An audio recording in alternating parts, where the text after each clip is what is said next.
At God Valley, some of the most legendary characters in the history of One Piece had clashed. Just imagine this, there were 3 future Yonko, the man who'd become the Pirate King, the Marine who'd earned the title of Hero, as well as the immortal world government demons and commanders whose names would echo throughout decades, and this cast of incredible characters had converged on that one island. This wasn't some random fight between pirates and marines, it was destiny itself that was being orchestrated, but we unfortunately know very little of the God Valley incident. Everyone just accepts Sengoku's sanitized version of the events.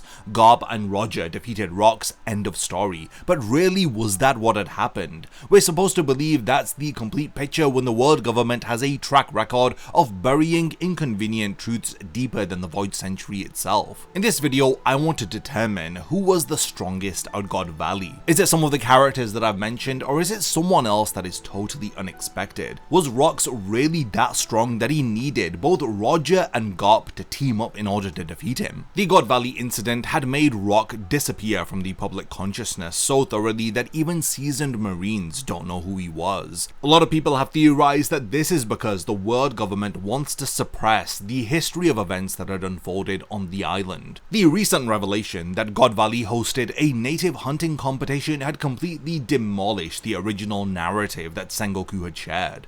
We were led to believe that this was some celestial dragon stronghold that Rocks had attacked out of pure ambition, but this is all wrong. The world government were carrying out a systematic genocide disguised as entertainment, with slaves and natives being hunted for sport every 3 years. This context transforms everything about the motivations of Rocks and Roger's involvement. If Roger really was protecting innocent slaves from the world government, why did they cover up his heroic role? Why wasn't Roger celebrated alongside Garp as a hero? Because the truth probably makes the world government and Roger look complicated in ways that doesn't fit their propaganda. The world government needed a clean marine hero story, not a messy tale of pirates getting involved to help and celestial dragons committing atrocities. It does make you wonder how many other crucial participants were written out from the official tale of God Valley. What were the real numbers of casualties on the island? Who actually initiated the battle? I think we know as little as 30% of what had unfolded at God Valley. When we are trying to understand who was the strongest at God Valley, you gotta take into consideration the age and prime status of the participants. A 34-year-old Whitebeard approaching his documented prime at 38 operates differently than a 42-year-old Rocks already in his peak years. Roger at 39 was still building towards his Pirate King achievement, while Garp at 40 represented human physical potential at its absolute peak. Pre-battle accomplishments matter more than hypothetical scaling. What had each fighter actually achieved before stepping foot on God Valley? Devil Fruit mastery levels vary dramatically, as having a super strong Devil Fruit means nothing if you haven't unlocked its true potential. Advanced Haki applications like Conqueror's Haki infusion and emission techniques separate the truly elite from the merely strong. Then when we look at the crew command dynamics, it reveals leadership strength beyond just pure combat ability. So managing personalities like Big Mom, Kaido, and Whitebeard at the same time demonstrates power that transcends individual fighting strength. Specific hierarchical positions within crews like second in command, third strongest wing positions do shed some light on internal strength rankings, which I think reflect accurately on the battlefield. Let's be clear, from everything that we have learned, Rocks D Xebec was the strongest individual at God Valley, and it's not even close. The evidence is so overwhelming that arguing otherwise requires ignoring basic narrative logic and established facts from the manga. Let's just consider his pre-God Valley achievements. This man single-handedly killed a Marine Admiral. This is a series where death is rare and admirals represent peak Marine power. Rocks accomplished something that would be headline news in the modern era, but he didn't stop there. He infiltrated Mary Jo, the supposedly impregnable world government stronghold, and he directly confronted Imu in the Room of Flowers. Imu, the secret ruler of the world who commands the Gorosei. Rocks not only survived this encounter, but he promised to return stronger. His crew command proves his dominance as he managed Edward Newgate as his unofficial second-in-command, Shiki as his third strongest member, Charlotte Linlin, Kaido, and other future legends at the same time. It's without a doubt that Rocks possessed strength that made each of them respect his authority. These weren't just subordinates, they were the future emperors who could have led their own crews, yet Rocks kept them in line through pure intimidation and superior power. The fact that Roger and Garp had to work together to battle Rocks is the smoking gun. Neither Roger at 39 nor Garp at 40, who were both legendary figures operating at peak effectiveness, were able to face Rocks on an individual basis. This forced cooperation between natural enemies, and it created the only scenario which was capable of bringing Rocks down. When has any other character in the history of One Piece demanded such desperate measures from their opponents? At 42 years old, Rocks operated at his prime, with devastating techniques that likely included advanced Conqueror's Haki infusion.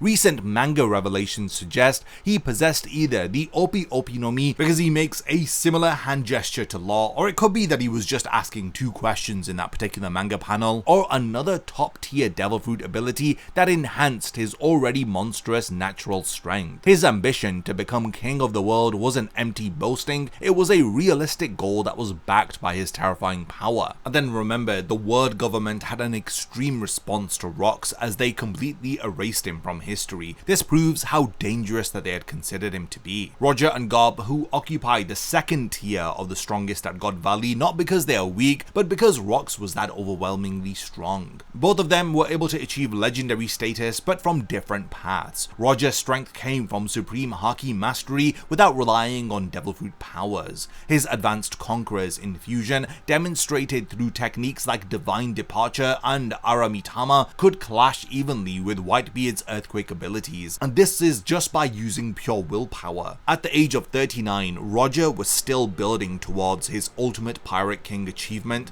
but his Haki had already reached transcendent levels. His ability to emit armament Haki and use advanced observation techniques placed him amongst the era's absolute elite. Then you have Garp, who represents the peak of human physical potential as he was enhanced by legendary training regimens. His monstrous strength from punching battleships daily, combined with techniques like Galaxy Impact and Blue Hole, with both being infused with advanced Conquerors and armament Haki, this had placed him amongst the era's elite. At 40 years old, Garp operated at his absolute prime. The Hero of the Marines title was not a lie, it reflected genuine accomplishments that Garp had earned through cornering Roger multiple times and surviving encounters with history's strongest pirates. Garp and Roger's lifetime rivalry produced multiple near-death battles that proved their approximate equality. Roger acknowledged Garp as one of only 2 Marines worth his time, while Garp respected Roger enough to honor his final request regarding Ace. This mutual recognition between enemies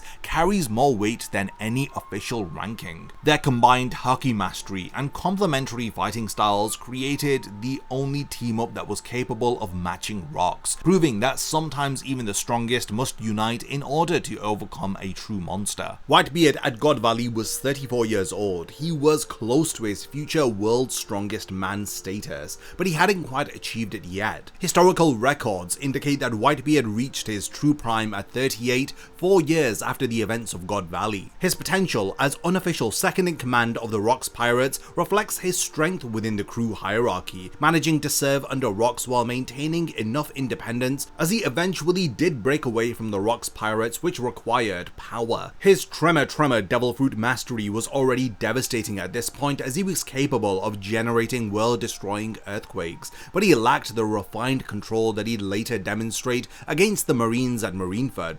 The potential Garling confrontation does add a bit more context to his God Valley performance, as when Whitebeard later mentioned to Shanks that seeing his face made old scars ache, the obvious implication points to a battle that Whitebeard had with Figarland Shanks, Shanks' father or relative. This suggests Whitebeard engaged with the God Knight's strongest fighter and he survived with permanent battle scars. This is a testament to both Whitebeard and Garling's capabilities. Post God Valley, Whitebeard had rapid ascension to the title of World's Strongest Man and his ability to clash evenly with an ill Roger years later confirms that he was approaching his peak during the God Valley incident. The 4-year gap between God Valley and his prime explains why he was formidable enough to serve as Rock's second, but not yet ready to challenge the absolute elite independently. Big Mom, at the age of 30, possessed her signature natural monster physique, as well as mastery over the Soul Fruit. She was able to create devastating homies like Zeus and Prometheus.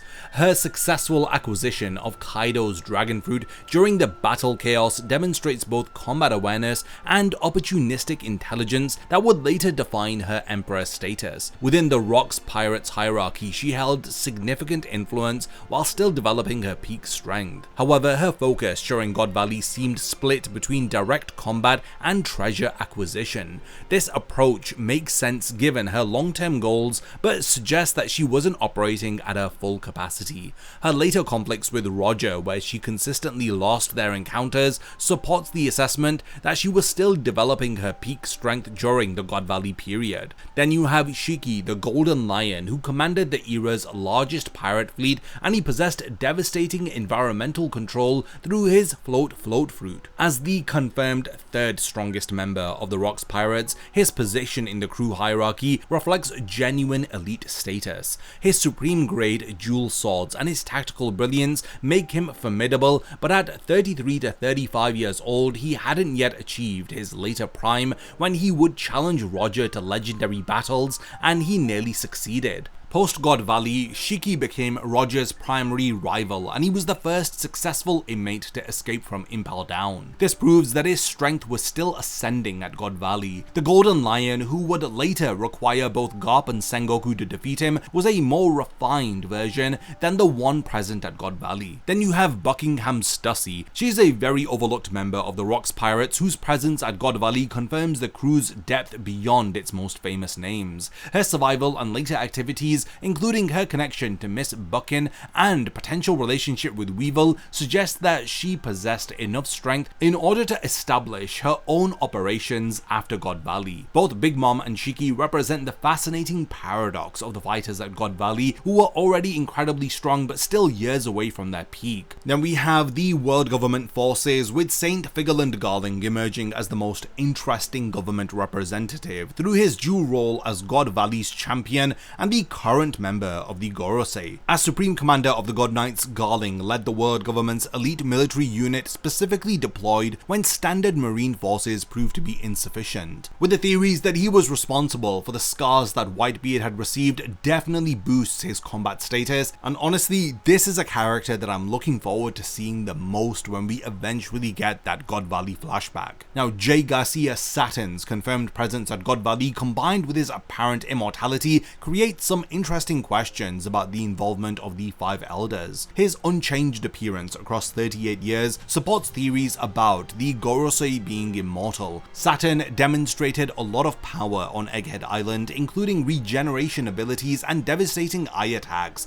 This proves his combat capabilities can reach monstrous levels which transcend normal power scaling. Now, we can't forget about Roger's crew. Silver's Rayleigh and Scopper Gaban represented Roger's legendary rings, as they both possessed advanced mastery of all three Haki types, including the rare Conqueror's infusion, Rayleigh's future reputation as the Dark King, and his ability to clash with Admiral Kizaru decades later proves that his God Valley strength was genuinely elite. His position as the first mate reflects not just loyalty, but combat capability that could challenge major figures within the One Piece world independently. Gaban's recent demonstration against Shepard Sommers and his Mountain Eater title from protecting Roger during recovery confirms the depth of the Roger Pirates. Gaban's role as navigator combined with his left-hand position suggests that he had tactical intelligence paired with devastating combat skills, and both Rayleigh and Gaban were men who possessed the advanced Haki applications that separates elite commanders from ordinary crew members. There was also Captain John, Wang Ji, and Silver Axe, who served as major officers within the Rocks Pirates,